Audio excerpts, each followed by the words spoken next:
read my website, get my books. Ehud Barak has stopped distribution of gas masks.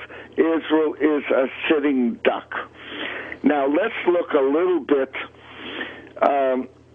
We are going to return, by the way, to the Mediterranean Union. I'm probably getting everybody lost, but I'll write about it next week. It's a complicated thing, but the fact is that Israel told the Spanish foreign minister on February 3rd, his name is Miguel Moratinos, they told him to get to Syria and you threaten them that if Hezbollah launches these Fatah 110 missiles, that Syria is supplying and training them on, that Damascus is going to be dust. Now, again, Israel had a war in 2006 where it was, the north of Israel was cleared out by missiles, and Israel turned southern Beirut into dust, and it made no difference. In the upcoming war, the Israeli air bases, the runways are going to be so pockmarked, a jet can't take off. It's going to be a very nasty war coming up. But even if they turn Beirut into dust again, and even if they bomb Damascus again, the Arabs will view this as a setback. They'll rebuild Damascus and Beirut just so long as Israel is demolished. And this is, again, these threats, again, delivered by Miguel Moratinos, the Spanish foreign minister, on February the 3rd, that Israel will destroy Damascus. They mean nothing to the Syrians, nothing. The time has come to get rid of Israel, and they're going to take a temporary setback. It may take them 10, 12 years to rebuild Damascus, but it means nothing. Beirut, since 2006, has been, well, effectively rebuilt. Israel has no defense against this war plan. There are too many factors involved. Now, I'm going to tell you again, I did it on your show, I believe, if I'm not mistaken. In November, Juan Carlos flew to Malta. And in Malta, he opened up a brand new headquarters for what is called the Mediterranean Union. The Mediterranean Union consists of 10 countries, 5 in southern Europe and 5 in northern Africa. And they are all joined together to, well, I'll tell you what they're joined together. They're going to rebuild the borders of the Roman Empire. That's what these states are all positioned to do. These were ultimately the borders of the Roman Empire. And Juan Carlos is going to rebuild through the Mediterranean Union, a modern name. He can't call it the renewed Roman Empire. In Malta in November, the headquarters for the Mediterranean Union was opened by King Juan Carlos of Spain. And this month, a week ago, in Malta, there was a wonderful conference. Wish I could have been there. Great time. Good booze, Maltan girls, the works. I'm joking. The Parliamentary Assembly of the Mediterranean. Now let's look at Malta. Malta is the King Juan Carlos initiated Mediterranean Union of 5 Arab states and 5 Catholic states, all joined together to do God knows what. All right?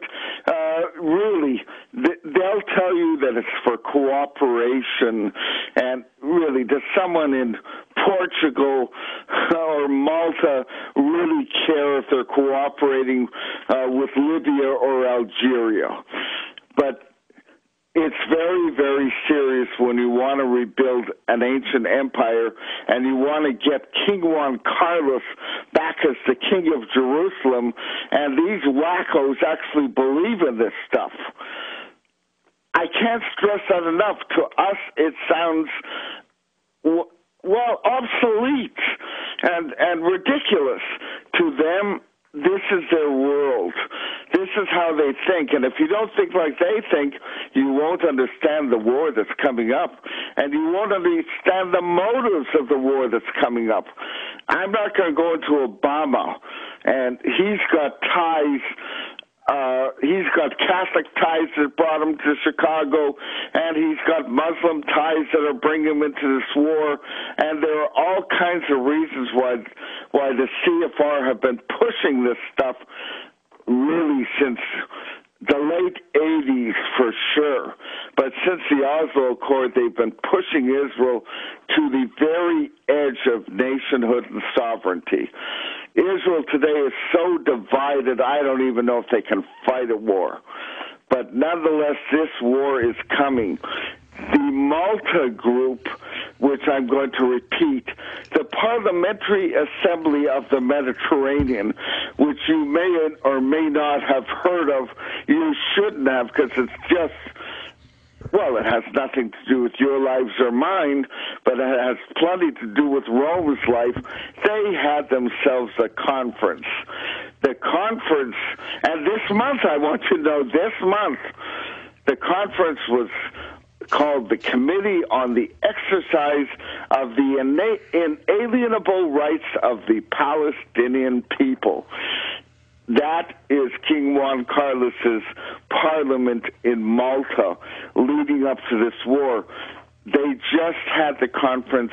King Juan Carlos just met Obama. There wasn't a word of it, not a word of it anywhere.